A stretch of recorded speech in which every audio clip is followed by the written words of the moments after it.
We're back, Paul. I know. I'm so sorry I really to am you too. and to everyone involved. I got to tell you, dude, I should have said this privately, but your photos from that trip were excellent. They were good enough that I showed my wife, and I said, "You just got to look at these pictures. They're great. Like they really came out nice." You know what else is great, Paul? This message from our sponsor today. Today's podcast is brought to you by our friends over at Semperis. Did you know that Active Directory is exploited in 9 out of 10 cyber attacks? Once cyber criminals control your Active Directory, it is game over. With access to Active Directory, attackers can gain control of your entire network, and if AD goes down, business comes to a halt. And it's not just on-premises Active Directory that's under attack. Cyber criminals are targeting Azure Active Directory too. Attackers can gain entry in the cloud and move to on-premises identity systems or vice versa. To keep threat actors out, you need to find and fix Active Directory security gaps. Meet Purple Knight, your ally in defending against adversaries trying to breach your hybrid Active Directory environment. Purple Knight is a free Active Directory security assessment tool built by Semperis identity experts. With Purple Knight, you can spot Active Directory vulnerabilities before attackers do. Purple Knight scans your hybrid environment for hundreds of indicators of exposure or compromise in both on-premises Active Directory and Azure AD. Purple Knight gives you an overall security score and prioritizes remediation guidance for fixing AD security vulnerabilities. Ready to reduce your Active Directory attack surface? Download Purple Knight, the #1 Active Directory security vulnerability assessment tool. Yep. Oh, wrong button there. Wrong button there. But yes, we're back. I mean, the photos were fun. It was a great trip. Mostly hiccup free, I would say. Got a little nervous about you guys on the way home. Yeah, so like we got out there, flight out honestly was great. Like we got to our rental car, it was great. We got over to Zion.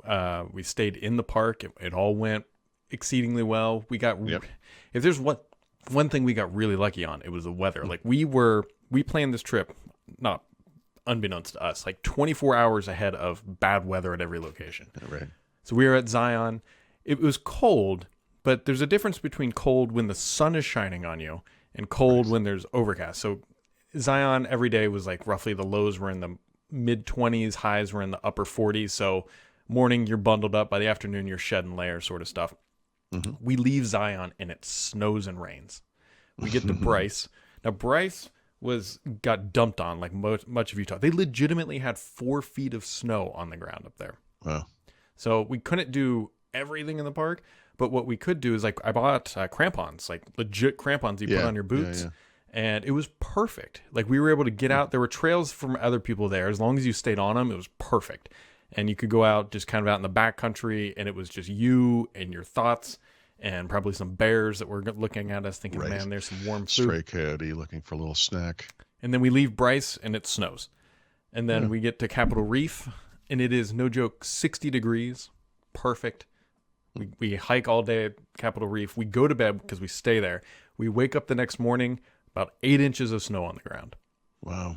And then we leave there and drive over to Death Valley. And Death Valley is always... So you saw enormously more snow on this 1 week trip than you did all winter. Oh, yeah. Easily. Yeah. Interesting. And then, so then we're flying what Paul was alluding to a little bit there.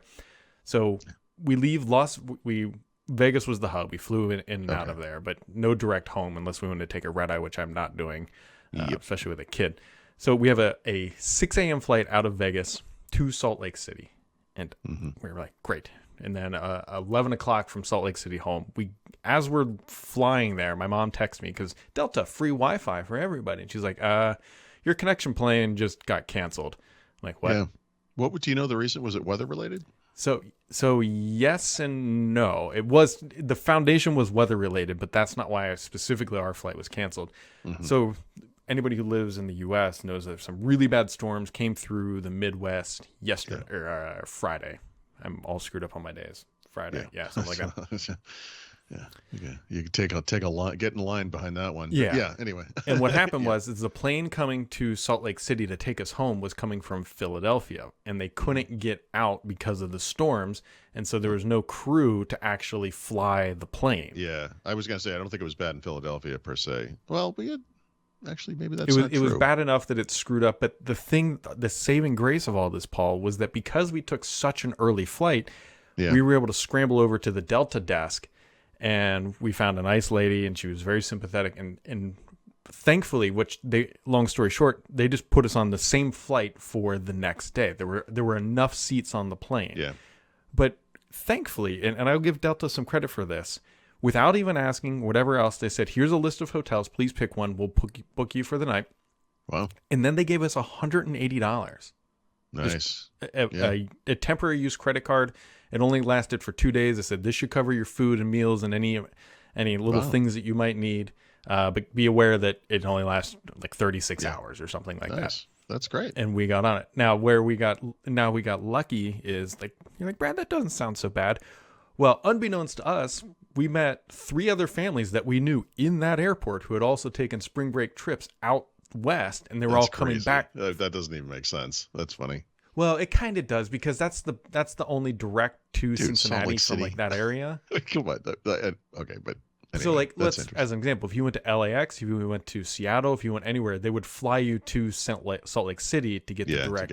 Okay. And so all of our friends that we met, they're like, no, we got screwed. They couldn't get onto our flight because we got there early enough. And then we walked by that Delta desk, and it was like 3 to 4 hours long. It was all messed up. Try not to brag. So, yeah. That's funny. Like one of our friends had to go from Salt Lake City to Boise, Idaho to, it was like Memphis and then home. Like it was. Yeah.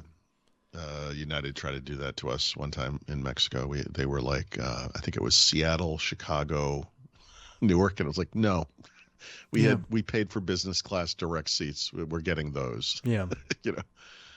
But so I'm not going to remember the timing of this, but the storm that maybe impacted you must have been the storm. There was a morning here where there was like this thunder, like you get that classic thunder and lightning thing, right? And like once a year. And it was rumbling through this area. It was just nonstop. It was like boom, boom, boom, boom, boom, boom, like this. But there was a crack of thunder right over us. I have never heard thunder that loud in my life. And I stood 20 feet away from a lightning strike, as you may recall. Mm-hmm. It was so loud. It was like the end of times loud. Yeah. Like, it was crazy. So maybe that was the storm. I'm pretty sure it was. And then was it really windy? It was the wind that kind of screwed things up too. And yeah, I don't think it was as bad here as it was in other places, but yes, it was very windy. Yeah. So trip is over. We all survived. Yep. No, the pictures look great. Looks like you guys had a good time. It was. Zion is still my probably favorite place on the planet. All the other parks are good, but Death Valley was the Death Valley was interesting. Like we went from 8,000 feet above sea level. Yeah, down to negative really 200, or maybe it's like negative 800 feet or whatever. The air feels like soup when you go from like that elevation change. You're like, it's like, this is like clam chowder. Like, that's funny. Yeah. I've been through there. I don't think we spent any time there. I mean, you just kind of feel like you're down, and then you're like, we can't get any lower, and then you just keep like, it's kind of like this podcast. It is called can't Death get any Valley lower for a reason, Brad. Anyway, so a lot happened last week. I'm still trying to figure out how to get into Teams 2.0 or whatever they're calling it. I can't get into Loop. So when Loop first came out, there was this big thing about how if you had a commercial account, here are the instructions and blah, blah, blah. And I couldn't figure it out. But that day, I got into Loop with my Microsoft account. So I thought, I'm good. And I can't get in anymore. Oh. Doesn't matter what I do. Like it won't let me in. I actually created a couple little documents and stuff just to kind of play with it. And now I can't get back. So Teams 2.0, actually I haven't even tried, but I would like to figure that out. Not that honestly, back end stuff, blah, I get it. I mean, to me, that's not the issue with Teams. Like it's the UX kind of terribleness stuff. I'm curious if they fixed any of that, but we'll see. I'm not going to hold my breath for that one. I know. I don't want to get too excited about it, but RAM usage is supposed to be the big one. Yeah, but I have 32 gigs of RAM. I don't care. I know. Whatever. No, I paid for the RAM. Use the RAM. I want to exactly use it. Just squeeze it like a lemon. Yeah. The other interesting thing that's popping through, and I don't think it impacts me yet, but at some point it will. Google suddenly limiting 5 million files per user for their premium storage service. Without saying anything about it. Yeah. That's definitely going to impact me eventually from a photos perspective. I mean, we probably took 1 million photos last week. Yeah. Yeah, a lot of people did the math on this one. It's like, well, hold on a second. I get like a terabyte. You can buy more. You can buy multiple terabytes from them. So let's just pretend you have a terabyte. It's like, how many files, how big would an average file have to be for you to hit the 5 million limit? It's small, but it's attainable, and people are certainly hitting it. So I don't know what's going on there. It's almost like cloud storage isn't free for them or something. Yeah. Yeah. And then Microsoft actually also, if I remember correctly, recently made a change that your Outlook storage now counts against your OneDrive storage. Which, I get it. Like, I get it, but like, why now? If you probably know this. They probably have an interface somewhere in OneDrive.com or whatever where you can just see those files. Because honestly, if it's a bunch of attachments from work from like 1997, I mean, maybe it's time to start culling that stuff, because you don't think when it's not like your responsibility, you don't really think about it. Maybe you'll start thinking about it now that it's part of your allotment. I don't know. Yeah. And then the other headline that I read while I was gone and just didn't read the story, read the noise. First off, let me explain something. If you want to get away from the internet, national parks are a great place to do it because there is zero connectivity. Like not even the Zion where we stayed at, they advertised that they had Wi-Fi at the lodge. They did not have Wi-Fi at the lodge. Yeah, I mean, it was, if you held your phone in the cardinal direction and stood on one foot with it cross-bent like a flamingo, then you might get half a meg down. But the Teams rooms coming to Surface Hub 2S, this seems like a headline from, 1998. So what you missed with that story was Microsoft wrote this blog post that was the most inaccurate, poorly written thing ever. And it was so bad. As I was writing it, I actually rewrote it 3 times because I'm reading what they said, and I'm like, okay. And what it made it sound like was, and you may remember the history of this. I bet most people don't, but Surface Hub 2S was this thing they did because 2X was taking so long to come out, and people already had these devices, and they were like, all right, we're going to bring this operating system to this 55 and 82-inch screen, and okay, great. And then the pandemic happened. Yeah. And they were like, oh, crap, we have these really expensive collaborative displays, and no one's collaborating in person because they're all at home. So they allowed people with these displays, or companies, I guess, to install Windows 10 Home or Pro or Enterprise. And then it just turned it into like a computer, and then you could use Teams and Whiteboard and everything. It would work fine. Well, now people are collaborating again. So they have this thing called Teams Rooms OS, and which Teams Rooms and then Teams Rooms Pro were these things that kind of came up in the wake of the pandemic. And so I'll just tell you what they are going to do rather than what they wrote, because what they are going to do is, if you have one of these devices, switch to Teams Rooms Pro. In fact, I think you have to by the end of the year or something. And there's a per month license, but I guess it was a per month license on everything Surface Hub related anyway. So it's like $10 a screen or something. I don't know. And there's going to be a new version of Surface Hub 2S, I believe, also in 55 and 82-inch sizes, coming out sometime later this year. And those new versions will have that Teams Rooms OS on them. Are they going to rotate? I mean, they can rotate. I don't know if your wall will support it. Violently enough. Yeah.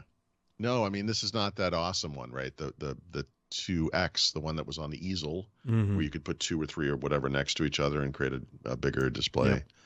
Yeah, that was probably... I just based on the way things went down, I assumed that time we went hands-on with that device was probably build 2019, and God, you might be right. The following year, the pandemic happened, and that was the end of that. And I don't remember. I just remember doing it, and it was San Francisco, and I remember we had to be driven over to that weird little lofty place that it was in. But anyway, lots of confusion on the Surface Hub front, I would say. Lots and lots and lots of confusion. Well. Yep. Anyways, we're back for a certain amount of time. Unlike E3, which is now officially been Nobody's surprised. I don't even know why they bothered trying. They'd have better luck bringing back Comdex at this point. Which I would be interested in. I'd be all over Comdex. I'd love Comdex.